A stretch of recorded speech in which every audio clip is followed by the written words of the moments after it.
Conduisez-vous d'une manière digne de l'évangile de Christ,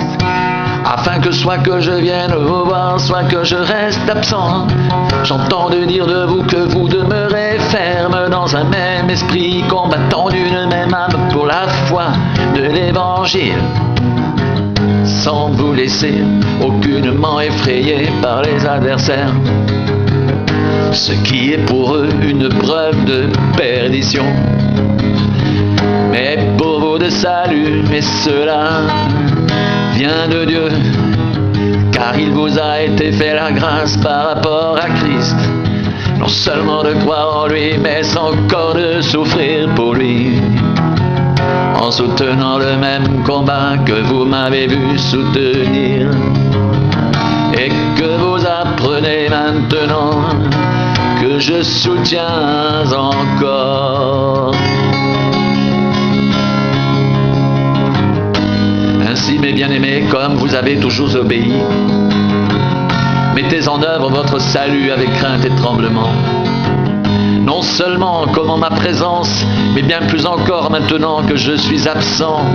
car c'est Dieu qui produit en vous le vouloir et le faire selon son bon plaisir.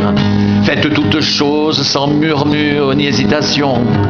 afin que vous soyez irréprochables et purs, des enfants de Dieu irréprochables au milieu d'une génération perverse et corrompue, parmi laquelle vous brillez comme des flambeaux dans le monde, portant la parole de vie, et je pourrais me glorifier au jour de Christ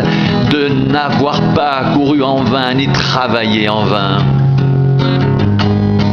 Et même si je sers de libation pour le sacrifice et pour le service de votre foi, je m'en réjouis et je me réjouis avec vous tous.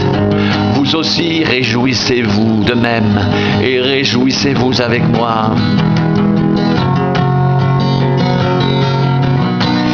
Conduisez-vous d'une manière digne de l'évangile de Christ, afin que soit que je vienne vous voir, soit que je reste absent. J'entends de dire de vous que vous demeurez ferme, dans un même esprit, combattant d'une même âme pour la foi de l'évangile, sans vous laisser aucunement effrayer par les adversaires, ce qui est pour eux une preuve de perdition, mais pour vous de saluer, cela vient de Dieu, car il vous a été fait la grâce par rapport à Christ,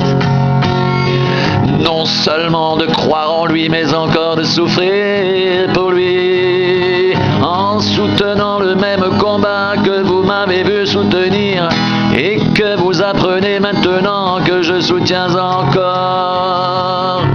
Que chacun de vous, au lieu de considérer ses propres intérêts, considère aussi ceux des autres. J'espère dans le Seigneur Jésus vous envoyer bientôt Timothée, afin d'être encouragé moi-même en apprenant ce qui vous concerne, car je n'ai personne ici qui partage mes sentiments pour prendre sincèrement à cœur votre situation. Tous, en effet, cherchent leurs propres intérêts et non ceux de Jésus-Christ. Vous savez qu'il a été mis à l'épreuve en se consacrant au service de l'Évangile avec moi. Comme un enfant avec son père, j'espère donc vous l'envoyer dès que j'apercevrai l'issue de l'état où je suis.